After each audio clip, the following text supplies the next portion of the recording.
நம்மை சார்ந்திருப்பவர்கள், நமக்கு நெருக்கமானவர்கள் நம்மை விட்டு சென்று விடக்கூடாது.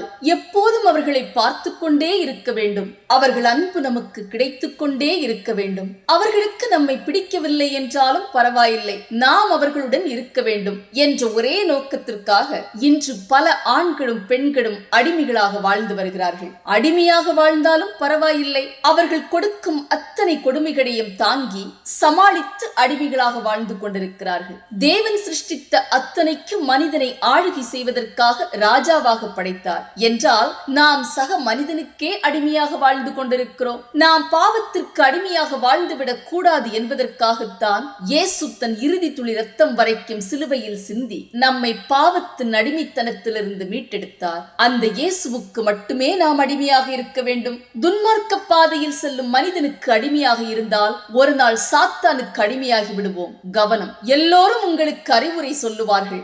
யாரும் தன்னை பாவி என்று பார்ப்பதில்லை.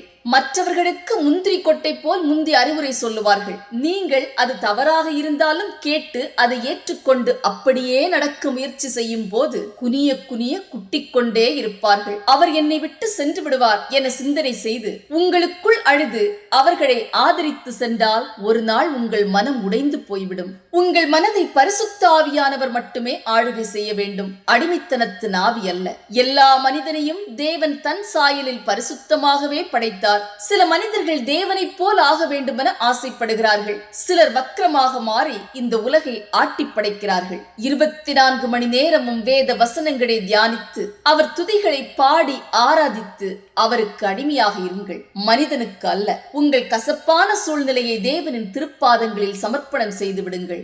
ஒருவேளை அடிமையாக இருப்பது உங்கள் பலவீனமாக இருந்தால் தேவன் உங்களை பலப்படுத்துவார். அவர் உன்னை செழிப்பான இடத்திற்கு கொண்டு சென்று மேய்ச்சலை காட்டுவார். கசப்பான வாழ்க்கை குறித்த கவலை வேண்டாம். உங்கள் பாரத்தை தேவன் மேல் இறக்கி வைத்து விடுங்கள். அவர் உங்களுக்காக போராடுவார். தேவன் சர்வ வல்லமை மிக்கவர். அவர் தன் சமாதானத்தை உனக்கு கொடுக்கப் போகிறார். அடைபட்டு கிடக்கும் கதவை உனக்காக திறக்கப் போகிறார். உன்னை எதிர்க்கும் நபர்களை அழிக்கப் போகிறார். உனக்காக புது வாசலை திறக்கப் போகிறார். நிச்சயமாக முடிவு உண்டு. உன் நம்பிக்கை வீண் போகாது.